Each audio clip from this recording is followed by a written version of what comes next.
Hello folks, hope you're all doing well as we move forwards towards the new year. Awesome, innit? To start off the new year, we're going to be looking towards the future of the hobby, Games Workshop in general, maybe even companies like Warlord Games and other really cool companies that expand our hobby horizons. We'll be looking at those as we go into January, but I wanted to talk about, at least in the next few weeks, just what Games Workshop will be getting up to in 2025 and examining their success. And whilst, yes, in a short-term way for the company, getting a lot of money into the door is great, there are certain parts of Games Workshop's soul being lost that I think going into 2025 we may see a bit of a turnaround on, but I'll get into that at a later date. Today, I want to talk about something pretty personal to myself, and that is how my love of the Warhammer Old World has been reignited over the Christmas period. It's a personal story, with a few main points in there too, so sit back, relax, grab yourself a drink, and let's have a little talk about the wonders of the old Warhammer world. I'm sure you all know, back in the day, I was actually watching a Striking Scorpion video the other day. It was a short. He actually went to Warhammer World a few weeks ago, and a user over there, and let me see if I've got the actual name correct, because I like to shout people out if I can. Let me just go on to here. Here he is. Yeah. So it is Julian Y2K12. Okay, there you go. And he said this on that short video. Basically, it's a short video of Striking Scorpion walking around Warhammer World and showing you, some really cool epic dioramas that they've got there of Warhammer Fantasy battles, right? This one is Bretonia versus the Tomb Kings. And he says, although I never played it, I feel like the very soul of Games Workshop died with Warhammer Fantasy. Well, thank you, Julian, for saying that, because it really did light a fire under me to make this video. I'll be honest with you, I don't think I could agree more. Do you guys know, back in the day, you guys must know that feeling. The absolute feeling of wonder, of walking into a Games Workshop and just seeing these regiments of creatures and fantasy regiments and men and elves and dwarves and orcs and all sorts of things clashing on the tabletop. Whilst Warhammer Fantasy Battles is quite a complicated rank and flank style game, it doesn't look complicated on the tabletop. It actually looks very regimented and very, very neat. It's one of the issues I have with it, actually, but I'll get into that a little bit later on. But in terms of 40k, I'm going to be quite honest with you, okay? 40k is an amazing game, an amazing setting, but looking at the game on the tabletop, it doesn't evoke the same imagination-firing neurons that Warhammer Fantasy Battles does, at least not for me, right? Walking into a Games Workshop, my first experience was actually watching an Empire army try and hold off an army of orcs and goblins. It was an epic battle in the Liverpool store on Lord Street, and the Empire were just trying to survive, right? They had the same amount of points, but I think the manager came in and made a few adjustments and said, look, why don't you fight like a last man standing battle? You have a lot more artillery than he does, Empire player, so why don't we give the orcs more points? And they did. And the Empire won, still, against nearly double the points of orcs, just by standing his ground and not, barely clinging on. And it was a really fun battle to watch. That is one of my earliest experiences of Warhammer in general. Another early experience that I have is the relationship that the old world has with video games. I'm sure a lot of you remember Dark Omen and games like it with Bernhardt and his band of merry mercenaries who are wandering around. I still remember the great one-liner. He's literally Bruce Willis. This guy's is old world mercenary Bruce Willis, and he says he's fighting the undead. And he says, I guess we'll have to turn the undead into just plain dead. Just wonderful. Just absolutely wonderful. And the Warhammer world, as an enclosed space, as a fantasy setting, is one of the most cohesive, toned, and fleshed out settings that I think I've ever come across. Over the past few months, I've actually been reading a lot about Gotrek and Felix and reading their books. And I tell you, watching Malachi Mackayson in Warhammer Total War Warhammer 3 with the spirit of Grungy as well really did light a fire under me, and I was like, this is awesome, dude. Like, I am all in on this. This is brilliant. Like, I love this setting, yeah? And I think that was the main thing that people were upset with. They weren't upset with losing the game of Warhammer Fantasy Battles. I think that's a bit of a misnomer. Sure, there were people out there who loved Warhammer Fantasy Battles as a game. Listen, if that was you, all power to you. You weren't in the majority, though. You were in the minority, and I think it's time that we all admitted that, right? I think even 40k fans, though, looked at the Warhammer Old World setting, with the setting of Fantasy Battles, and thought, we don't want to lose that. Yeah? We don't want to lose that setting. The game, okay, yeah, it needs rebalancing, it needs reworking, it needs toning down. Okay, cool. All right, I get that, right? It needs to be made more palatable for the masses. I get that, no problem. It needs a range refresh. I agree. I absolutely agree. But do you really need to nuke the setting? That was the curse of the end times, right? Bardic Broadcast said it the other day. He said it wasn't the destruction of the world that really hurt us. It was the demystification of the world. It's the fact that they took all of the nuance away, and you know, all of a sudden Malekith is a good guy, and it just absolutely the mind boggles, right? The mind boggles. And to gut a setting like that so haphazardly, I think many people look at the Primaris Marines and the emergence of Guilliman as the cold corporate Games Workshop rearing its head and being the thing now. I kind of disagree. I think this started, or even reached its zenith, with the end of Warhammer the Old World, right? The end of Warhammer Fantasy Battles. The sheer lack of respect shown for the setting in the End Times books really did show the callousness of Games Workshop and their need to make money, gazumping everything else, right? Anybody with a brain would have gone into that situation, looked at Warhammer the Old World and said, you know what? If we refresh this range, you know, with better models, and what they're doing now with the Old World, right? This is what they should have done, just before I go anywhere else, because it's alright for me to sit here complaining, but I need to be offering solutions and what I would have done differently. So, you know what they're doing with the Old World now?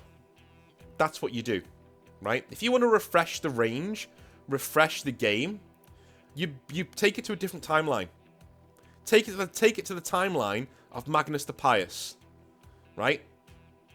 The civil war of the Empire is going on. Yeah?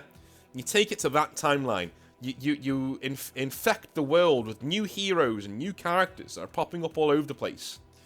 You still have your vampiric characters who were in the normal setting back then too, a couple of 100 years before. That'd be cool, right? You get new regiments, you can new lore to write, there are new things to do. And then you introduce the range refresh, and away you go again, right?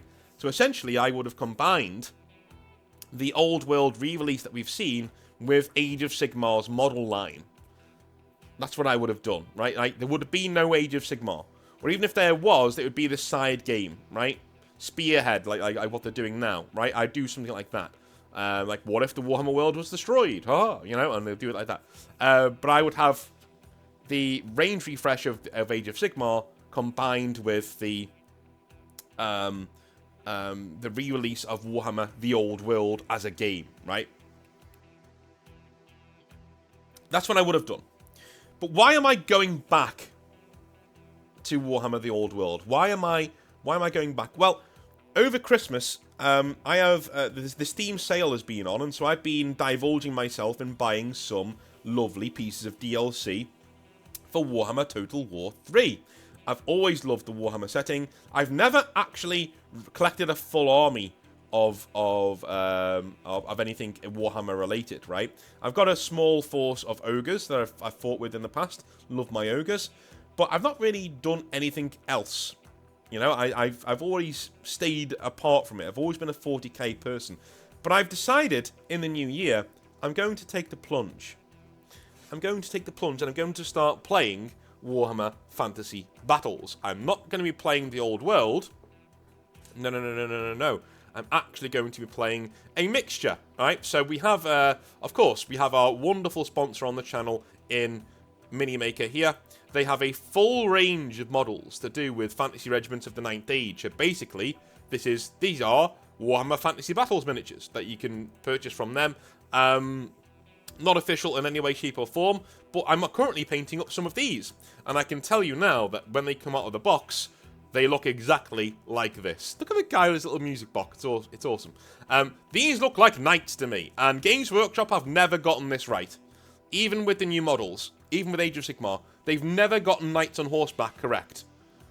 Right? These guys are knights on horseback. Like, that's what they are. And their models are amazing. Look at the guy with axe over his shoulder, dude. What more do you want? These are awesome. They do sponsor the channel. They're really great people, so go over there. If you're getting any sort... If I convince you to go and start your army... Dude, look at the Orcs and Goblins, man.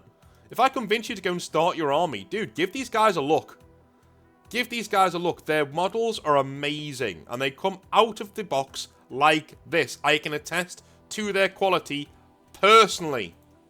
Look at these Griffin Knights, dude. Man, go and look at them. Just go and look at them. The models are out there for you to get these days. And this is another thing that really lit a fire under me in terms of coming back to Warhammer Fantasy Battles.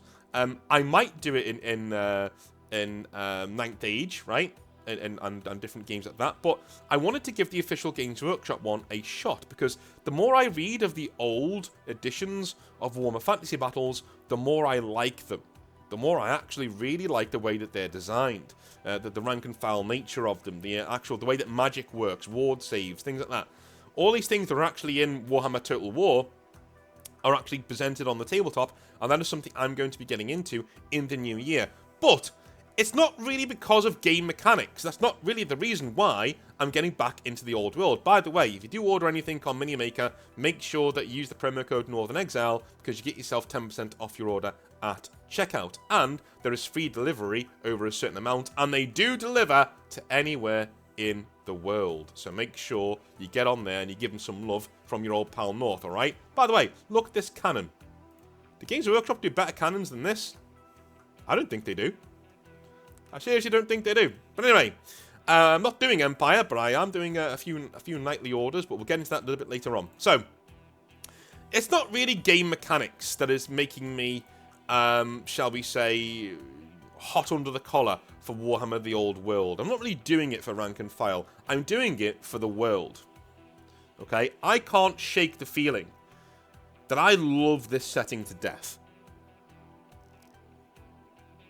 Like, absolutely. I am absolutely besotted with the old world. Do you know what it feels like to me? It feels homey. It feels Christmassy. I can't put it any other way. And by the way, the Spirit of Grungy, you're seeing it on the screen right now. I'm trying desperately to bring it down to make it explode with Baelacor, but, you know, I'm not succeeding as the rest of my army chews up his army. But anyway, I mean, look at this. Look at the jagged mountains. Look at the way the light's coming down. Look at the grim, dark grunginess of this world. Any of you who have played games, role-playing games like Zweihander, you know exactly what I'm saying in how cool aesthetics like a grim, dark, Germanic old world actually is. It's absolutely fabulous from a setting point of view. And it really does light up that feeling in my chesters of, ooh, this is cozy. This is cozy. I like this, right? I can actually get my feet under the table here and really get into this lore. I think this is really cool. Do you guys have any settings that are like that? Do you feel the same way about the old world? Let me know. I'm not finished with my video yet, but let me know in the comment section down below if you do. I would be very, very, very interested to see what kind of settings make you feel that way. Or if you even know what kind of feeling I'm talking about, right? Look, off he goes. Off he goes. He escaped. Arse. Anyway. That's what the setting does for me. It makes me feel homey. It makes me feel cozy. It makes me feel like I'm revisiting my childhood.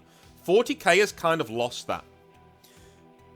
Not because it keeps moving forwards, but because it keeps changing. It has very little respect for its own lore, for its own background, for its own anything, right? Every single time you... Do you know what? I'm just going to come out and say it is because it's moved on.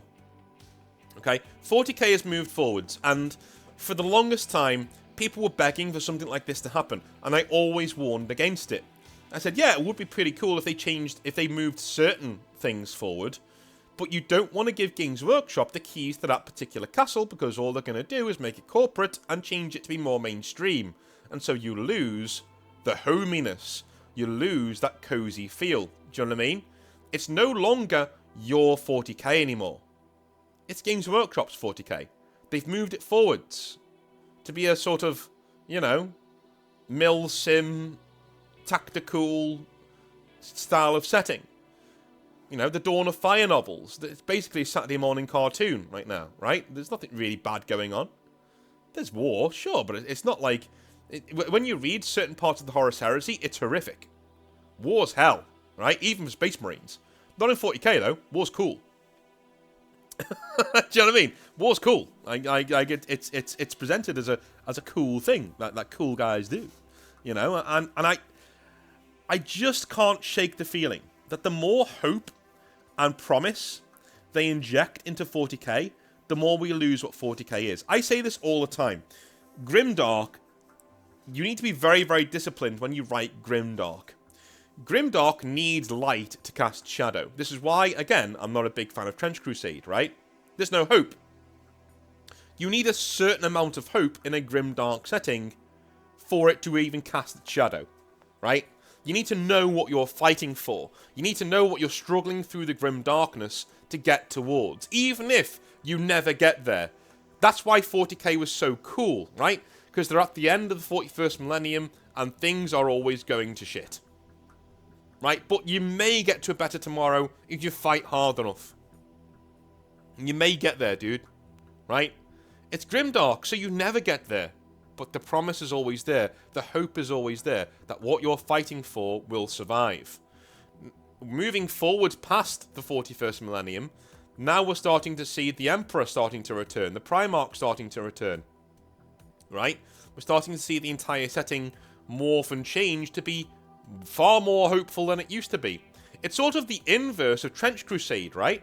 Trench Crusade has no hope, and so isn't a very good setting in my eyes, right? There's no real reason to fight, because everything's shit, so why would you bother, right? Well, 40k is the other way. 40k, modern 40k, is the opposite of that. There's too much hope. There's too much, guys, we're doing it, things are going well, right? Despite what Games Workshop tell you about the Great Rift, despite what Games Workshop tell you about... Games Workshop love telling you things rather than showing you. They tell you everything's going to shit. They tell you the galaxy's about to fall. But then what they show you is the Space Marines and the Imperium winning all of the time. Right? With really big set-piece battles and really big pieces of hope shafted in there too. My point is, the John Blanchian 40k that we all fell in love with. Remember at the start of this video when I talked to you about walking into Games Workshop for the first time and seeing a wonderful piece of battle artwork, and there was even this piece of artwork on the wall of the Liverpool Games Workshop, which had our local area, the Wirral and Liverpool and the surrounding area, as a part of the old world, as a part of Albion, right? In really old form. It was like it was aged by coffee stains and things. You know, it was really, really cool. And they had people's armies moving around on this map. And it had like here be dragons on it and mountains and all sorts of really cool things going on. It looked like a static map from Warhammer Total War. It was really cool, and I loved it, right? 40k has lost that. So remember what I said before, like when you come into a Games Workshop store, the feeling that you had when you saw the old 40k artwork, when you saw what 40k actually was back then, and you were looking around and having a little look at what Space Marines were, and what the Imperium was, and who the Emperor was, and the tragedy, the grim irony and tragedy of 40k, and how you wanted to get involved to set right the wrongs of the past, damn it, right? We're gonna set things right for the Emperor, right? Let's do this, right? That's that feeling. You know what that feeling is? It's coziness. It's Christmas. It's the very same feeling that's bringing me back to the old world. It's coziness. It's Christmas. It's in the chest. It's where you belong. You found where you belong. 40k for me is losing that, which is why I'm playing OPR, one-page rules, more and more and more. 40k has lost that feeling to me. I no longer feel as if I belong there. I no longer feel that it is mine. Warhammer the Old World, though, yeah, that shit's mine, dude. Like, that's where I live. This is the soul of Games Workshop being resurrected before our eyes, and it was a video game company, ironically, that doesn't treat its fans very well, at least not for a while. They're starting to do so now in Creative Assembly, who started to arrest that turn. Okay? Now, what this does for the Total War series is another thing entirely, because it's a very, very, very complicated situation. As a Warhammer fan, I can tell you, I'm very conflicted about the success of Warhammer, Warhammer Total War. Very conflicted, because I want more historical Total Wars, and I want more Total Wars that don't rely on stack building and all the doom stacks and fucking brainless gameplay, right? This right here, this is a good battle. This is me fighting Archeon of all people with one of my second-rate generals and beating him like a fucking drum, right? Because, yeah, I need to pause it. The battle's so bloody huge and I'm not that great at the game. But still, we pull it out, right? This is the kind of Total War that I want. A tactical fight where you're pulling the enemy apart, you're tactically trying to win the game, rather than just being doomstacky and things like that, right? You're not relying on cheesy tactics. Again, I won't get into that. That's another thing for another day.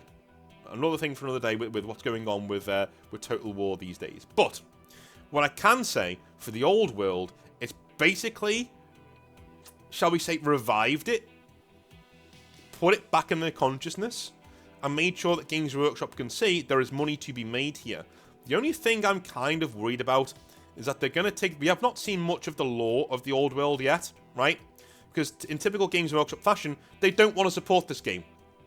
They do not want the Old World to be a success, which is kind of why I'm not coming back to the Old World in terms of Games Workshop's version of the Old World. Not the new one, anyway. I'm not buying their models. I'm not supporting their company. I'm going to go play one of the older editions, probably the last edition, the 8th edition of Warhammer Fantasy Battles. I'm going to go play that.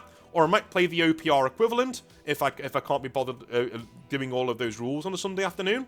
But I am not going to Games Workshop. Alright? When I say I'm coming back to the Old World, that does not mean I'm going to be a customer of Games Workshop at all. That's not what it means. Alright? I don't trust them. They've shown already that they have extremely bad faith practices in terms of the Old World. They do not want this game to succeed. They want to make their money from you and for you to go away. That's why they're not re-releasing any of the models. That's why they're hardly bringing out any new models for Warhammer Fantasy Battles. It's all the same models, overpriced. That's literally all it is. It's the same models that you got in 8th edition, completely overpriced, and just, you know, give us money, scrub. It's genius. And because people are still sending them money. People are still stupid enough to buy these really old models for a markup price for a game that Games Workshop don't want to support. If they don't want to support your hobby, guys, don't support them. I'm serious. If they don't want to support your hobby, don't support them. Move away. Move away and do what you want to do. I want to play fantasy battle games in the Old World, but I don't want to do it supporting Games Workshop. So I go to OPR. I go to one of the older editions that I can get the rules for free. I get my models from Minimaker, right? Or second hand. That's what I do. And that's what I'm going to do in the new year. That's my new big project. I'll let you know how it goes, but with pictures and updates as we go throughout the year. But that's what I'm going to be doing, because I love this setting, even if Games Workshop don't. Anyway, I love you all a long time. I will speak to you tomorrow for some more Hobby Nightmares, and we'll be back with the Grimdark Therapy podcast on Thursday. I am the host this week, and we are going to be doing the 3 Ghosts of Christmas, past, present, and future. Basically, hobby version of a Christmas Carol. So I'll see you then on Thursday. That should be interesting. Bit late for Christmas, but you know what I mean? We've all been busy. We've all got families. Love you all a long time. I'll speak to you then. Have a good one. Bye now.